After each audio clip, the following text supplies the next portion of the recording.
Instituto Mexicano del Transporte. Hola, muy buenas tardes y bienvenidos al seminario del Instituto Mexicano del Transporte. Mi nombre es Jorge Terán Guillén y soy investigador del Grupo de Materiales Alternativos que pertenece a la Coordinación de Ingeniería Vehicular e Integridad Estructural. En esta ocasión voy a presentar la plática Sustitución de elementos de anclaje del puente Río Papaloapan con un enfoque de integridad estructural. Puede decirse que es una continuación de la plática del año anterior. Sin embargo, se pretende sistematizar lo que se ha presentado en años anteriores. Hemos platicado acerca del análisis de fallas del tirante que falló en el puente Río Papaloapan en el año 2015, la metodología de los diagramas de evaluación de falla, conocidos como FAT, de los cambios alotrópicos que ocurren en el acero debido a los cambios de temperatura y sus tratamientos térmicos, el significado de las pruebas de impacto y la ecuación para convertir la energía de impacto en la energía de fractura conocida como tenacidad a la fractura, que es un parámetro importante en la metodología de los FAT, que es la soldadura y las distintas zonas que se presentan en una unión soldada. Las preguntas que trato de contestar en esta plática son las siguientes. Primera, ¿por qué cambiar el tipo de acero colado por un acero trabajado mecánico? Segunda, ¿por qué seleccionar un acero ASTM A572 para fabricar un cupón de soldadura con el acero SAI AISI 1045? Tercera, ¿por qué seleccionar el acero SAI AISI 1045? Cuarta, ¿por qué estudiar específicamente la soldadura y la zona afectada por el calor del lado del acero 1045? Quinta, ¿cuál es el grado de conservadurismo en los análisis de integridad estructural? La plática la voy a dividir en 6 partes, donde voy a abarcar los antecedentes, los objetivos, material, desarrollo experimental, resultados y las conclusiones que se llegaron con respecto a este trabajo. El puente Río Papaloapan es un puente que se ubica en el estado de Veracruz y es de tipo atirantado. Tiene una longitud total aproximada de 400 metros con un claro de 342. El puente está dividido en cuatro torres y por cada torre se divide a su vez en 2 semiarpas. Cada semiarpa tiene 12 tirantes, siendo en total 112 tirantes que tiene el puente. Los tirantes están unidos a la torre mediante un componente estructural denominado anclaje superior. Este anclaje a su vez está soldado a una placa embebida en la torre. En el año 2000 se presentó una falla en un anclaje del puente Río Papaloapan. El anclaje tenía menos de 5 años de servicio. El material del anclaje era un acero colado que tenía defectos metalúrgicos como poros, cavidades y macrogranos. Esto último se define como un grano que se puede ver a simple vista. Se muestra en la diapositiva una fotomicrografía de un macrograno. El tipo de acero utilizado en la fabricación del anclaje es un acero de medio carbono clasificado como 1 cromo medio níquel y sus propiedades mecánicas son 408 megapascales de límite de fluencia y resistencia última de 595 megapascales. El porcentaje de elongación del acero que falló era del 3%, cuando la norma ASTM A148 pide que el acero tenga un porcentaje de elongación de al menos del 22%. Esto quiere decir que con un 3% de elongación que tenía el acero era bastante frágil, debido principalmente a un tamaño de grano excesivo. En el año 2015 se presentó una falla en otro de los anclajes. La zona donde ocurrió la falla fue seccionada para realizar los análisis metalográfico, fractográfico y de microdureza. Se observa en la fractografía que el micromecanismo de fractura fue intergranular y en la región de la zona afectada por el calor, conocida como SAC, se encontró un microconstituyente del acero denominada martensita, con una dureza de 616 Vickers, que es equivalente a una dureza de 56 Rowell C. Esta martensita hace que el acero tenga alta dureza y por lo tanto que sea frágil y propenso a que se fracture por el fenómeno de agrietamiento inducido por hidrógeno. Resumiendo, la causa de la falla del anclaje fue un mal procedimiento de soldadura. Con esto quiero decir, primero, el acero y los electrodos no fueron precalentados. Segundo, no hubo un control de la temperatura de interpasos durante el proceso de soldadura. Tercero, no se realizó un tratamiento de postsoldadura por la presencia de la martensita.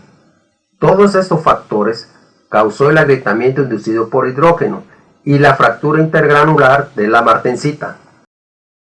Para poder desarrollar un procedimiento de soldadura, WPS por sus siglas en inglés, es necesario conocer la composición química de los materiales involucrados en la soldadura. Como se puede ver en la tabla, existen 5 tipos de aceros, los cuales son el acero H50, que es el acero utilizado en la placa embebida en la torre. El acero 1 cromo medio níquel es el acero colado del anclaje que falló. El electrodo E7018 es el material de aporte que se utiliza para soldar el anclaje a la placa embebida. Los aceros ASTM A572 grado 50 y 6 AISI 1045 fueron utilizados para desarrollar el procedimiento de soldadura. El acero A572 es muy similar al acero H50 de la placa, y el acero 1045 es el acero propuesto para sustituir el acero colado. Este acero fue seleccionado debido a las limitaciones de los fabricantes nacionales para producir un material con las dimensiones requeridas para maquinar el anclaje y que cumplan con los requerimientos mecánicos y de soldabilidad. Como se puede ver en la tabla, los aceros utilizados en los anclajes son aceros de medio carbono y por lo tanto pueden formar la martensita si se tienen las condiciones idóneas, es decir, una temperatura de calentamiento o austenización seguido de un enfriamiento rápido.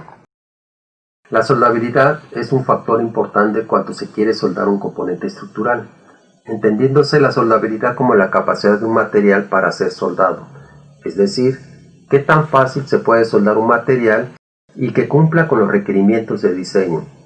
Existen 2 criterios para determinar la soldabilidad del acero: el carbono equivalente y el contenido de carbono. En la siguiente tabla se dan las propiedades mecánicas de los aceros y con base en la composición química se determinó el carbono equivalente, que es la contribución de los elementos aliantes del acero, y fue calculado con base en la fórmula del código de soldadura para puentes AWS. Se puede observar que ambos criterios pueden discrepar cuando se trata de los aceros de medio carbono. Como se puede ver en la tabla, estos tendrían una soldabilidad pobre si se toma en cuenta el criterio de carbono equivalente y regular si se toma el contenido de carbono. Esto es debido a que las fórmulas del carbono equivalente son específicas para determinadas clases de acero. Por ese motivo, se tomó como criterio el contenido de carbono para determinar la soldabilidad. Una herramienta útil para verificar la facilidad de que un acero sea soldable son los diagramas de Graville. El diagrama está dividido en 3 zonas. La zona 1 significa que es fácil de soldar, la zona 2 que los materiales son soldables y la zona 3 representa los materiales que son difíciles de soldar. La zona 2 y 3 también indican que el material es propenso a agrietarse, y para soldar estos tipos de materiales se requiere utilizar electrodos de bajo hidrógeno, y se deben de precalentar antes de soldar y poscalentar después de soldar. Una metodología que se utiliza para evaluar la integridad estructural son los diagramas de evaluación de falla. Como se ve en la figura, estos diagramas son construidos con base a la norma BS 7910-2013. Utiliza 2 parámetros adimensionales que dependen de las propiedades en tensión y las propiedades de mecánica de la fractura del material. La línea de estimación de falla permite separar la zona segura de la insegura. Por ejemplo, el punto A se encuentra debajo de la línea de estimación y representa que en ese punto el material o componente trabajará de forma segura. En el punto C, indicado en la figura, significa que el material no trabajará de forma segura. El punto B representa las condiciones críticas. El objetivo de este trabajo es determinar las cargas críticas que podrían generar la falla del anclaje, con base en los diagramas de evaluación de falla, simulando 2 condiciones de carga y 2 tipos de defectos, La primera condición de carga es cuando 4 vehículos T3S2R4 están colocados a un lado de la columna. Y la segunda, la carga generada por los 4 vehículos en ausencia del anclaje. El primer tipo de defecto sería una grieta semielíptica superficial y la segunda, una grieta elíptica embebida. Adicionalmente, se determinó el grado de conservadurismo entre las opciones o niveles de análisis del FAC para la zona afectada por el calor. La metodología consiste básicamente en seleccionar el tipo de acero que va a sustituir el anclaje que falló. Como se comentó anteriormente, esta selección se tomó con base a los requerimientos de diseño del puente, las limitaciones de los fabricantes para obtener un producto con las dimensiones requeridas y que fuera trabajado mecánico para evitar defectos metalúrgicos debido al proceso de colado del acero. Una vez seleccionado el acero, se fabricó un cupón de prueba utilizando un procedimiento de soldadura WPS, acorde con el código AWS de soldadura en puentes. A partir del cupón, se extrajeron especímenes de prueba para evaluar la unión soldada mediante pruebas mecánicas, tensión en la unión soldada y en la soldadura, flexión, pruebas de impacto en la soldadura y en la zona afectada por el calor. Además, se utilizó elementos finitos para determinar el estado de esfuerzo debido a 4 vehículos pesados localizados a un lado de la columna. Posteriormente se construyeron los FATs. En el diagrama de flujo se muestra la forma de construir los FATs con base a la norma BS 7910. En estas normas se tienen 3 opciones o niveles de análisis. La primera opción necesita los datos de las pruebas mecánicas y la tenacidad a la fractura. La segunda opción necesita la curva de esfuerzo de formación obtenida en los ensayos de tensión. La tercera requiere la curva JR. Obviamente, entre más alto el nivel de análisis, más caro resulta. También se muestran los 2 tipos de defectos postulados utilizados en este análisis y las 2 condiciones de carga. No se considera esfuerzos residuales por el tratamiento de post-soldadura. En esta diapositiva se muestra el cupón de pruebas y las probetas extraídas, así como la geometría de las probetas para evaluar en tensión el metal base. Es decir, se realizaron pruebas de tensión en la unión soldada, metal base y en soldadura, flexión, ensayos de impacto Charpy. Con estos ensayos se calificó el procedimiento de soldadura, el cual se consideró como aceptable.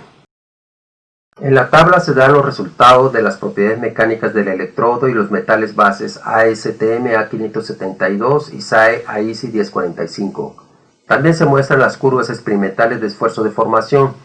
Se observa que la curva del acero 1045 es continua, en cambio en la soldadura se tiene una meseta de fluencia o Luder, es decir, una curva discontinua que tiene un límite de fluencia superior e inferior y una meseta de fluencia. Esto último significa que el material sigue deformándose a un valor de esfuerzo constante hasta un cierto valor. Después se incrementa. Esto es importante porque cuando se construyen los FATs se necesita identificar si el material tiene una curva de esfuerzo de formación continua o discontinua, ya que dependerá del tipo de ecuación para graficar la línea de estimación de falla, que como se comentó anteriormente, es la línea que separa la zona segura de la insegura del diagrama. En esta diapositiva se muestra cómo se colocaron los 4 tractocamiones T3S2R4 en el puente para la simulación por elementos finitos y cómo se distribuyen los esfuerzos en las 2 condiciones de carga. De forma gráfica se observa que en el tirante 1 de la semiarpa 5 el anclaje soporta 296 toneladas, que es el caso 1, y cuando se asume que este tirante no está, el cable más afectado por la redistribución de las tensiones es el tirante 1 de la semiarpa 6, pues incrementa su carga hasta 360 toneladas y este es el caso 2. La microestructura obtenida en la unión soldada se observa lo siguiente.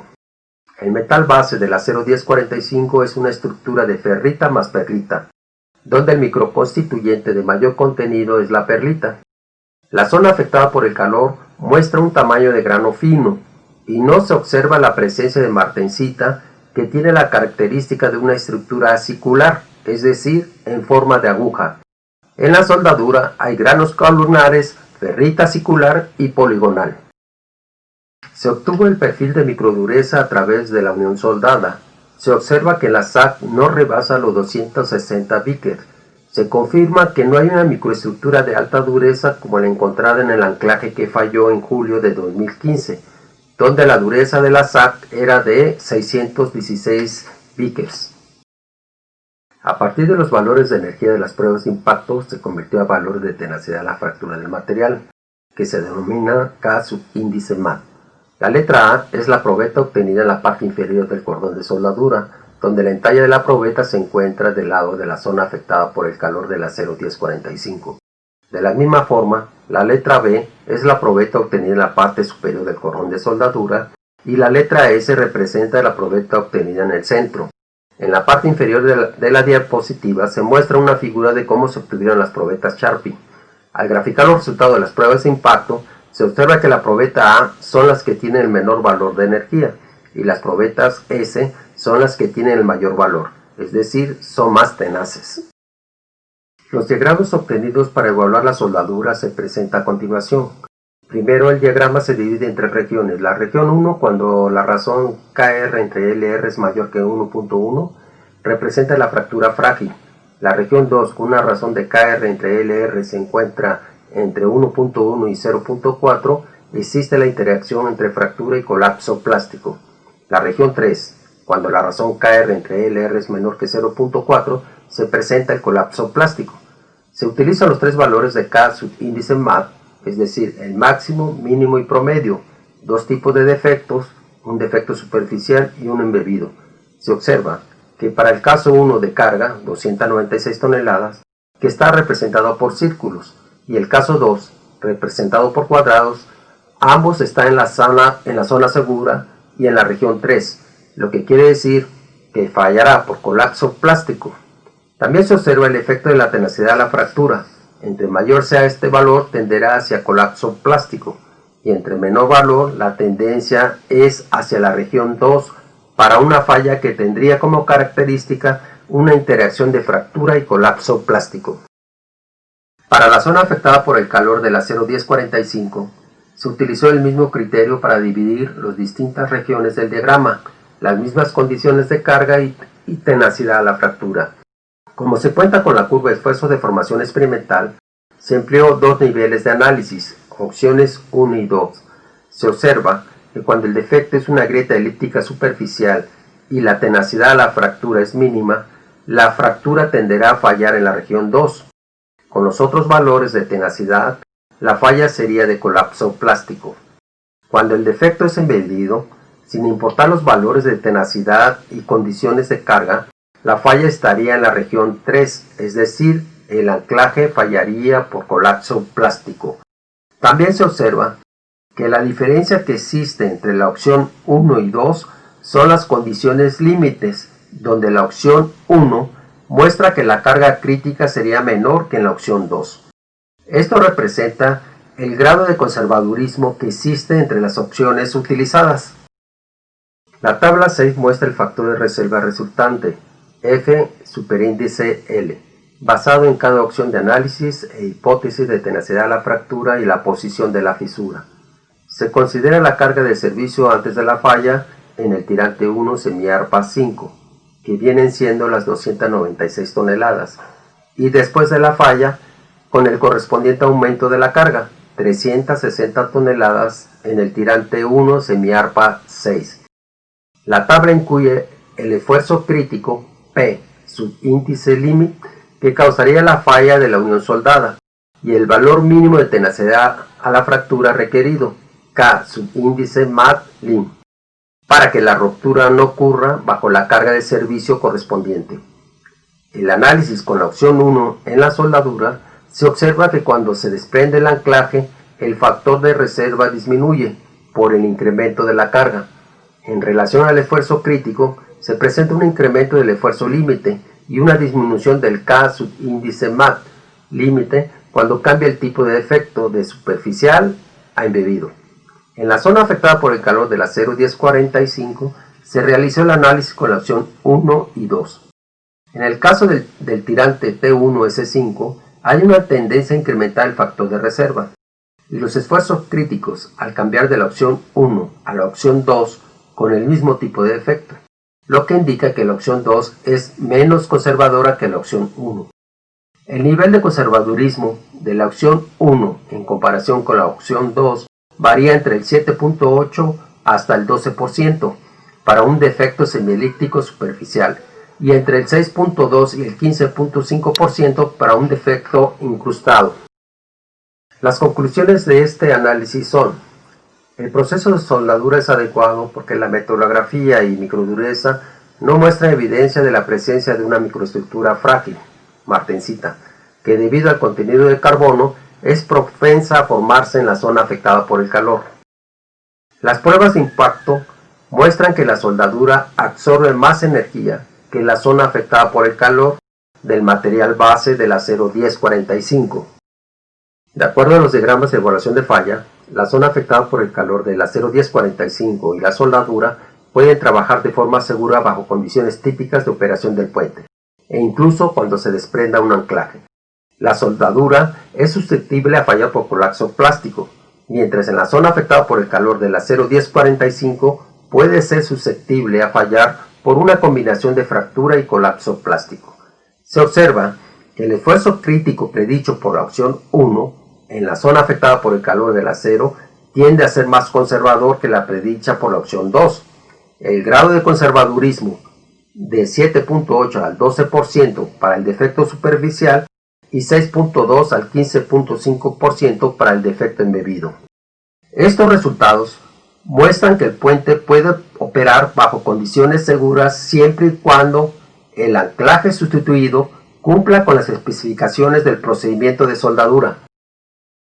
Esto es todo de mi parte y muchas gracias por su atención. Instituto Mexicano del Transporte.